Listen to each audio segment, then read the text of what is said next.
Hello, welcome to Sex Talk with Natasha. It's Friday night, not our typical Wednesday night, but yeah, I just couldn't do it this week. Traveling back super late on Tuesday night and just wasn't going to work out. So I appreciate everybody's flexibility. It's hard sometimes when things get rescheduled, but we're here. It's 10 o'clock and Central Time. And we will be back on our regular schedule this coming week on Wednesday night. So thanks for joining us. Hope you're enjoying your weekend or the beginning of your weekend. And I think tonight the topic is going to be about intimacy after betrayal or something along those lines. And I'm not exactly sure what the guest means by that. So we will make sure that we get their perspective. And Ashley, I'm hearing some background noise. Are you able to mute? Yes. Some of the. Yeah. I think. How's that? Yeah, that's better. Thank you. Mm-hmm. So before we get started, just a little bit of an introduction to Sex Talk. We are really excited to provide ongoing resources for those who are subscribers, and we've had a lot of uptick here in the last few weeks and months with subscribers participating on the community forum page, discussing daily actions, discussing different questions that we're talking about with each other. So there's a lot more activity here recently, it feels like, and I really appreciate that. I think that's what's going to make this a very rich resource. It's not just about me and my input, but about people who are wanting to get ideas from each other and share their stories and significant things. So that's been great. And also just to give people who are maybe watching for the first time what this is about, we're trying to have a comprehensive adult sexual education forum where you can get answers to questions that are fairly common and typical, or questions that aren't common and typical.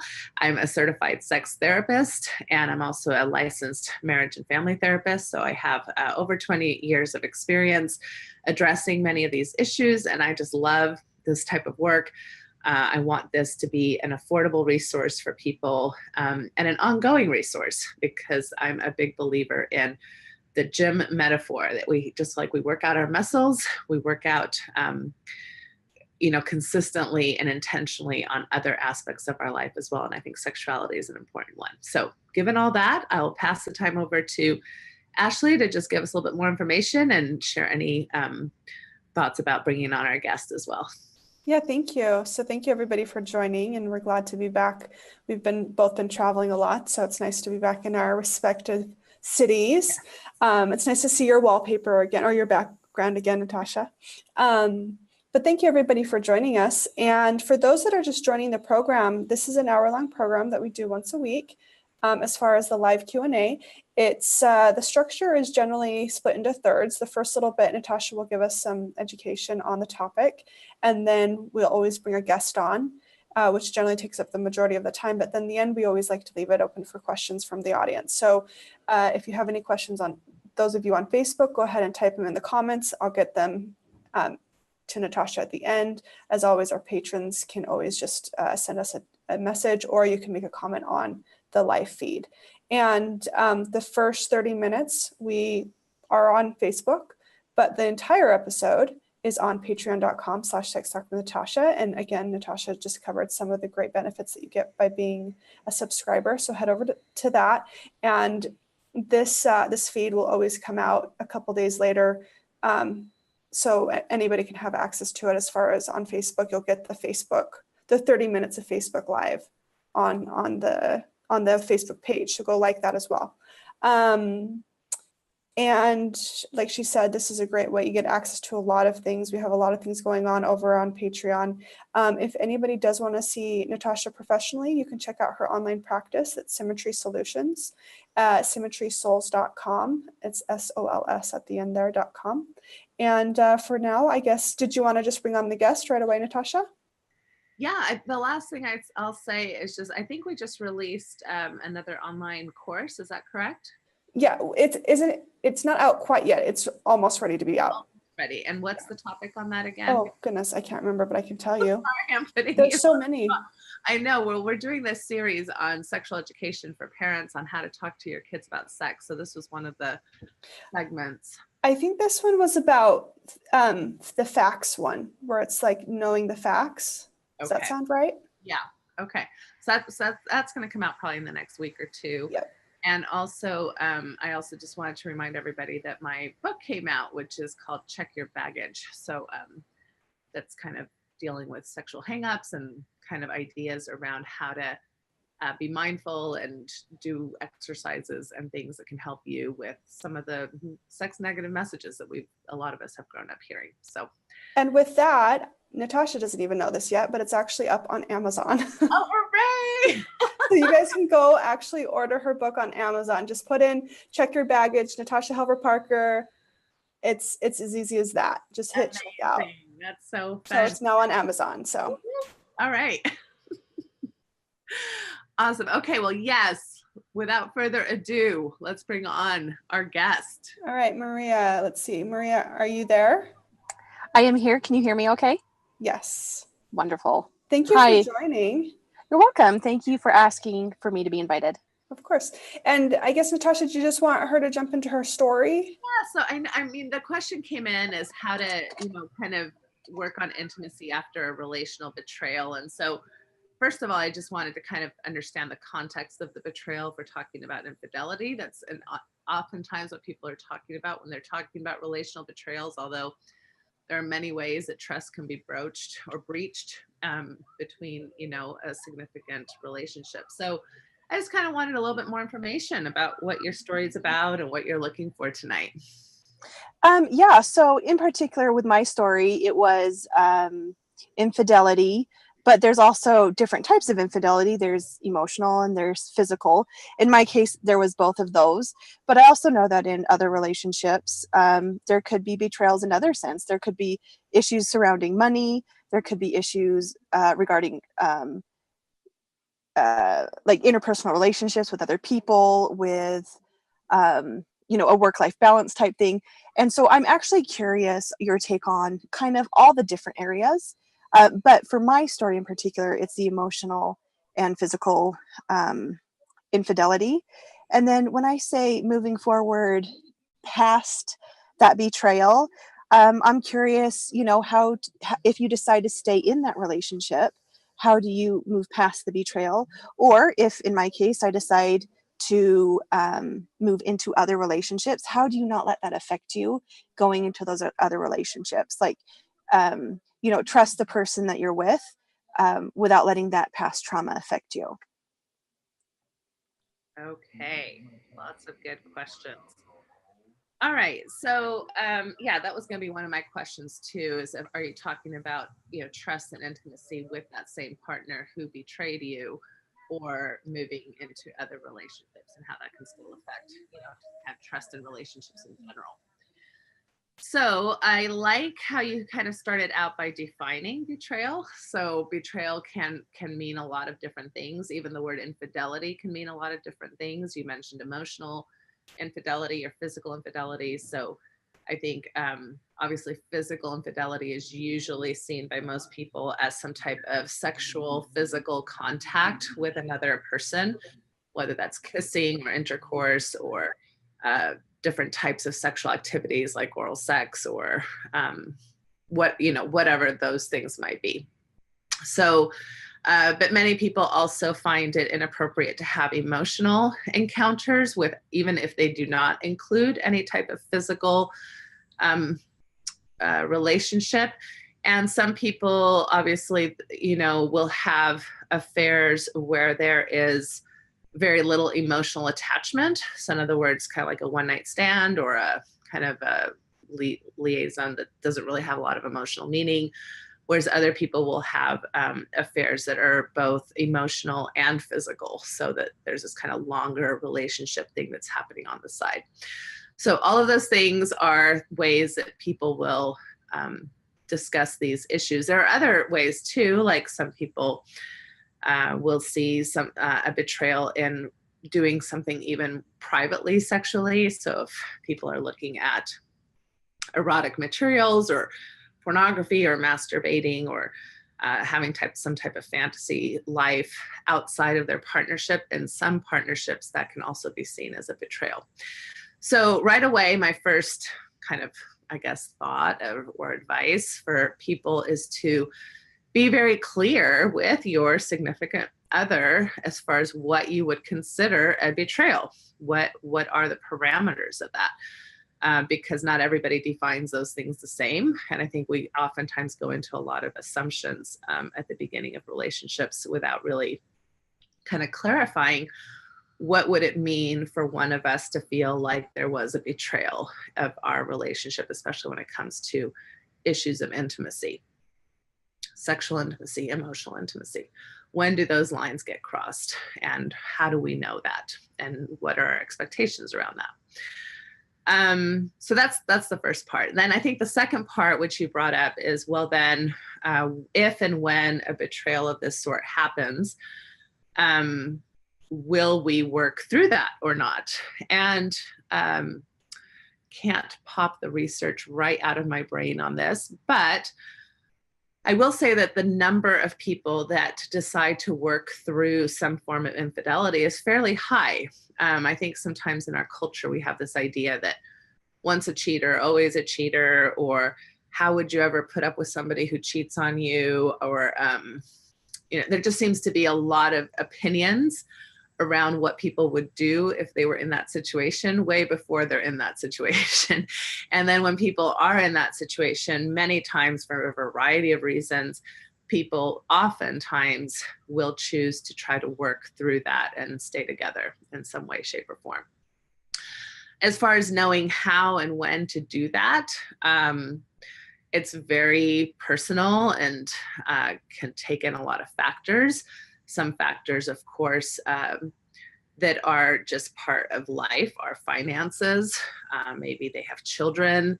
Maybe there aren't a lot of other options as far as just stability, et cetera.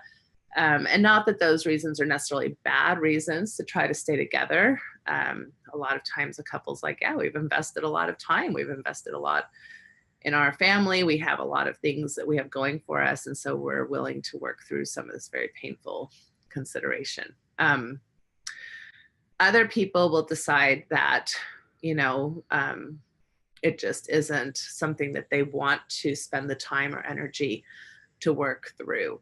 And there can be a lot of factors around that as well. So what was the relationship like prior to the infidelity, or at least the disclosure of the infidelity? So if you've got a couple where a lot of times there's a lot of myths about why infidelity happens. And a lot of people think that, well, if my partner's being unfaithful, if there's been somebody who's been unfaithful, that must mean that they have a horrible marriage or that they don't have a good sex life. And these things are actually not that true necessarily. They can be true for some people, but a lot of people actually will have affairs even though they enjoy a satisfying sexual life with their partner, and even will have, fairly good relationships with their primary partner.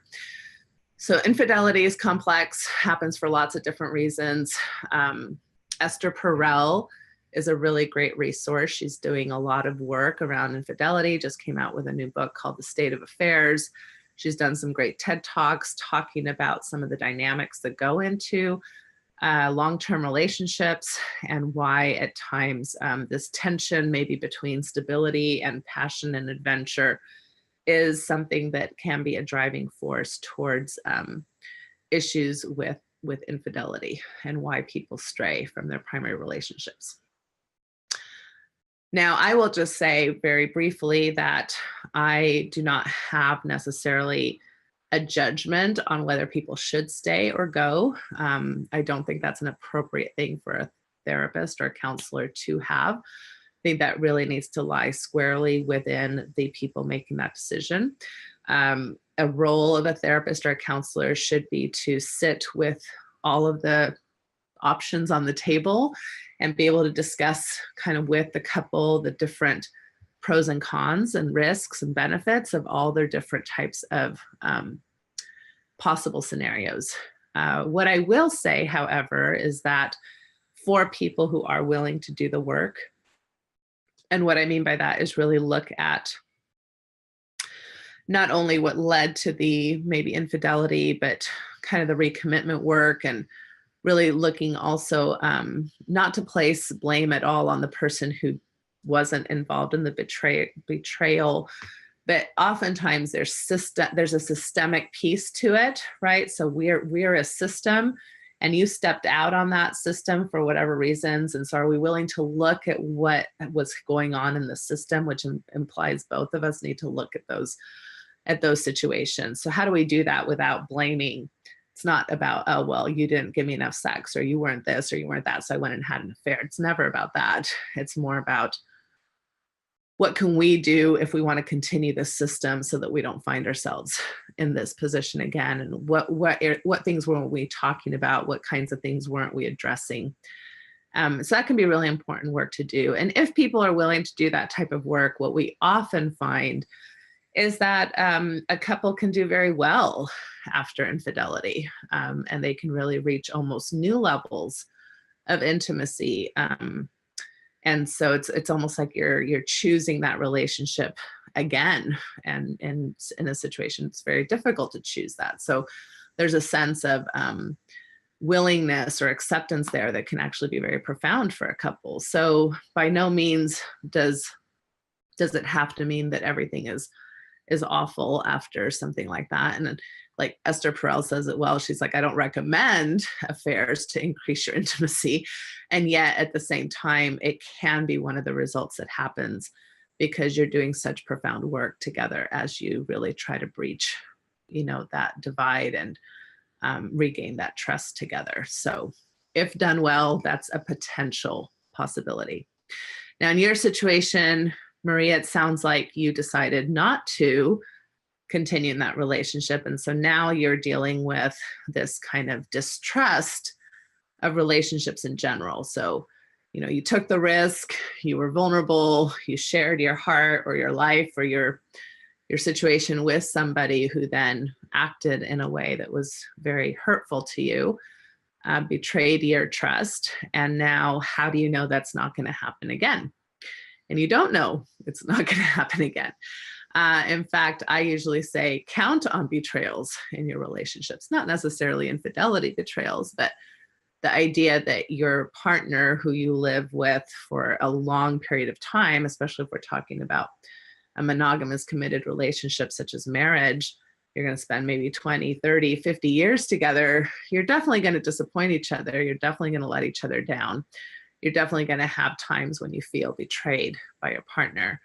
And sometimes that can be as serious as an infidelity betrayal. So how do you step into that space again when really, all of your nerve endings are trying to avoid pain and all of your, there's real, you've got kind of like a systemic battle within you. There's a very intrinsic part of you that wants connection and wants intimacy with another person.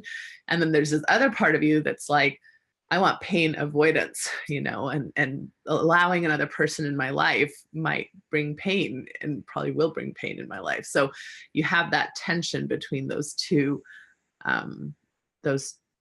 parts of yourself. So I'm talking a lot. What, if anything, is starting to resonate? What am I answering, not answering? Where do you want to go from here? No, I think you're answering all the questions really well. A question that's come up is for those who decide to stay in that relationship or who decide to move into another relationship, and they need to work through these systemic problems that either occurred in your past relationship or you're afraid they're going to occur in your future one. What sort of counseling or therapy would you recommend those individuals look into? Like, what should we really look for so that those, like you say, those systemic issues are really addressed? Yeah, so I think a combination of both individual and couples work is probably ideal if you can afford that and be able to access those types of resources. Individual work, Well, let me start a little bit. So because the two scenarios are really a little bit different. If I'm going to work with a couple that's trying to stay together after infidelity, that's going to look quite different than, a couple where they're separating and maybe one person wants to do individual work kind of to help them in their next relationship.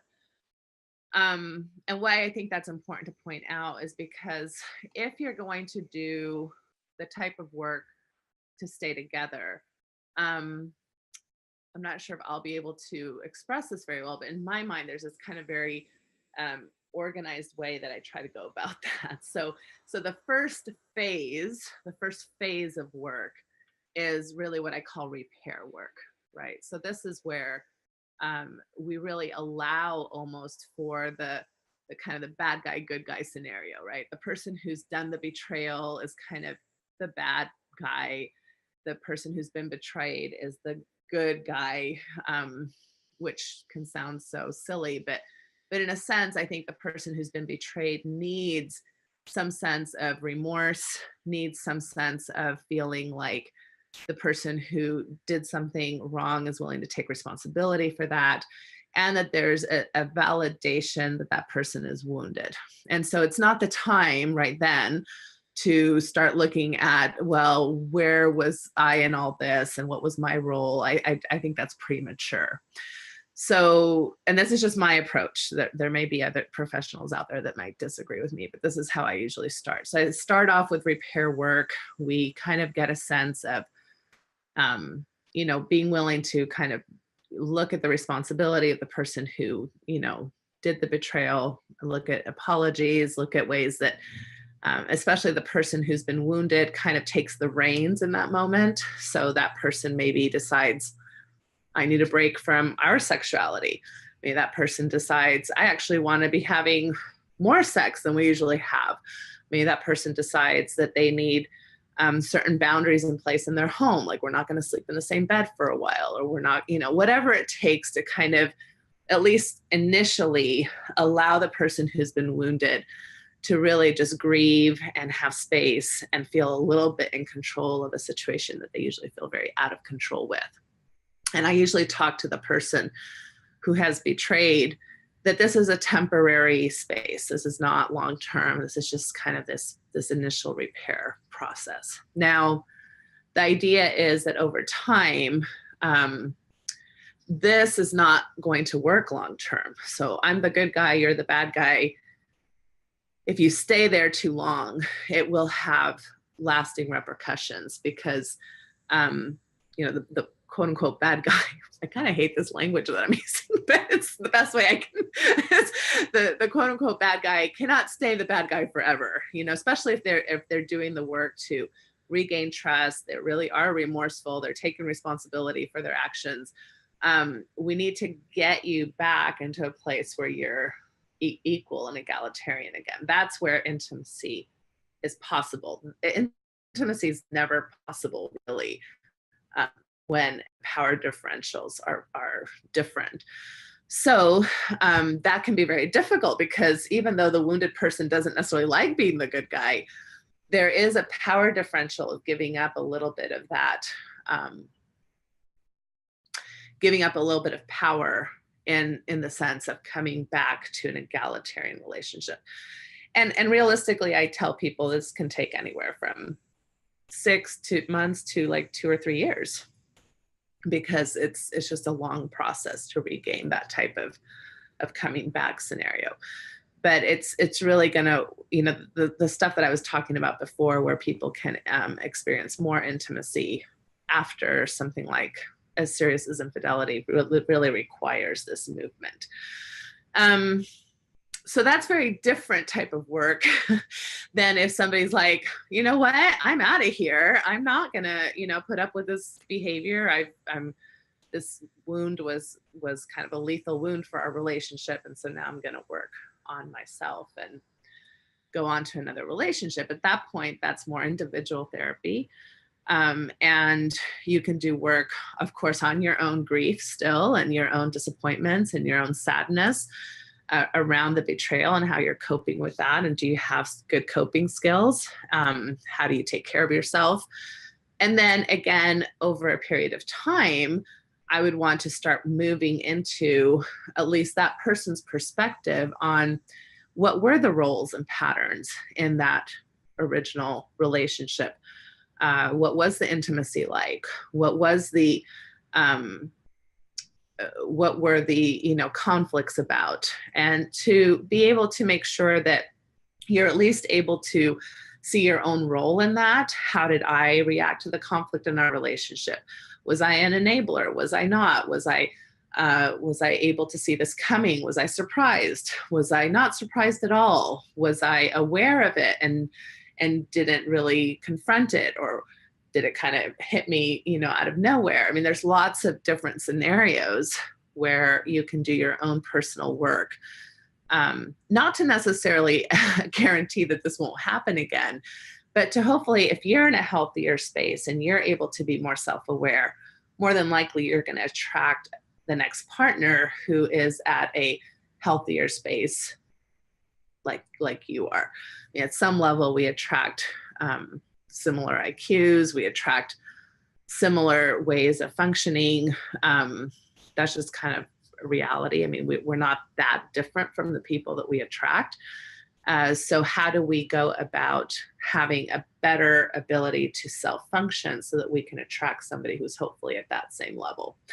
And again, I want to be careful because I don't want that to come off as blaming the victim, right? It's not about blaming the victim. It's about all of us have room to progress. And so all of us have a systemic place in the relationships that we're in.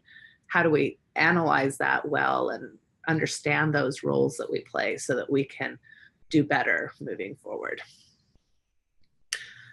Did that answer anything that you were talking about? Oh, wait. Oh, There we go. Yes, that answered it. And I appreciated the detail you went in both scenarios. And the reason is, so just a little bit more background on me.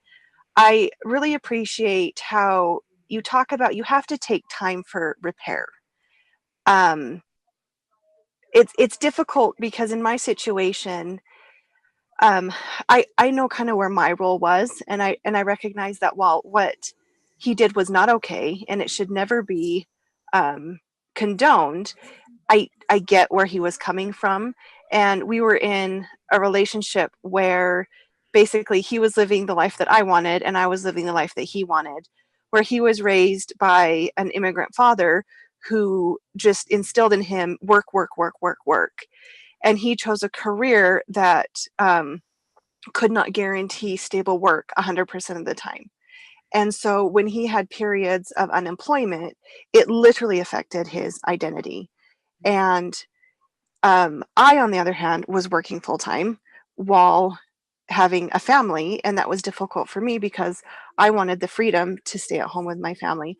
And so we were in a really interesting dynamic where he was at home more than I was, and he wanted to be out working and making money. And yet that's what my role was.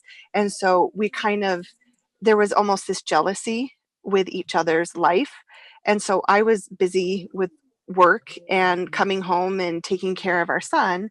And he was kind of left alone, and I didn't have enough time to give to him, which is why he found it elsewhere. He found that connection elsewhere. And so, again, it wasn't okay, but I know why he did it. But it still hurt. And not having gone through that repair phase, I think, is the biggest step in not getting that trust back, because there was a lot of, okay, I know why you did what you did and I get it, but I don't think I ever went through the process that I needed to grieve and to say, you know what, I was very, very pained by the choices that you made.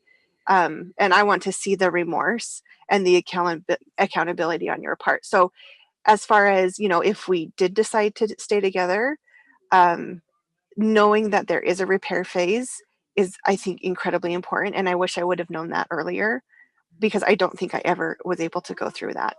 And then, moving on into my next relationship, it's healthy to know that, I can move on and I can find someone who is more of an equal with me, and I recognize kind of what went wrong before, like you say, those systemic problems, and hopefully in the future that doesn't happen again.